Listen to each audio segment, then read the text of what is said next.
इस वीडियो में हम जानेंगे वृत्त की त्रिज्या किसे कहते हैं, वृत्त की त्रिज्या वृत्त पे कैसे बनाई जाती है, उसकी परिभाषा भी हम समझेंगे और उसको चित्र के माध्यम से भी समझेंगे। तो सबसे पहले हम जान लेते हैं कि वृत्त की जो त्रिज्या होती है उसको इंग्लिश में हम कहते हैं रेडियस। अब दोस्तों यहाँ पे हमने दो परिभाषा लिखी है, दोनों परिभाषाओं को हम समझेंगे, फिर उसके बाद यहाँ पे हम उसका चित्र बना के उसको समझेंगे कि वृत्त की त्रिज्या कैसे बनती है।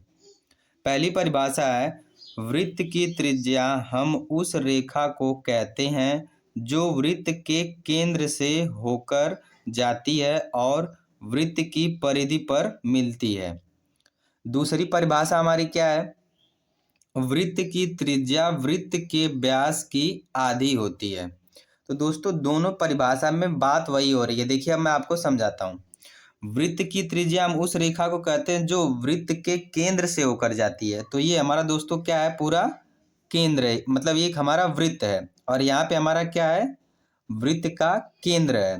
तो परिभाषा में हमारा क्या कह रहा है कि वृत्त के केंद्र से होकर जाती है और वृत्त के परिधि पर मिलती है। यानी ये हमारा वृत्त का केंद्र है और ये हमारा जो चारों तरफ से घिरा हुआ है ये क्या है? वृत्त की परिधि कहलाता है। तो वृत्त का जो केंद्र है, यहाँ से परिधि पे हम एक रेखा मिला देंगे तो जो ये रेखा बनेगी ये क्या होगी? यही क्या होगी? वृत्त की त्रिज्या होगी।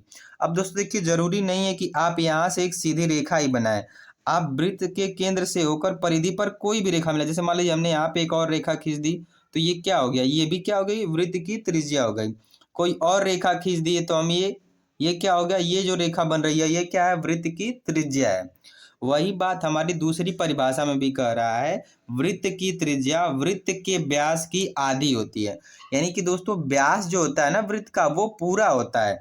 वो क्या होता है कि मतलब केंद्र से होता है और परिधि के दोनों सिरों को मिलाता है। तो व्यास का आधा जो होता है वही क्या होता है? त्रिज्या होता है। अगर दोस्तों आपको जानना है कि वृत्त का व्यास क्या होता है तो देखिए, ये आपके स्क्रीन पे वीडियो आ रही है, उसको देखिए, तब आप समझ पाएंगे कि वृत्त का व्यास क्या होता है। और वृत्त के व्यास का वीडियो का जो लिंक है वो मैं इस डिस्क्रिप्शन में भी दे दूंगा, आप वहां से भी देख सकते हैं। वीडियो आपको अच्छी लगी तो वीडियो को लाइक कर दीजिए।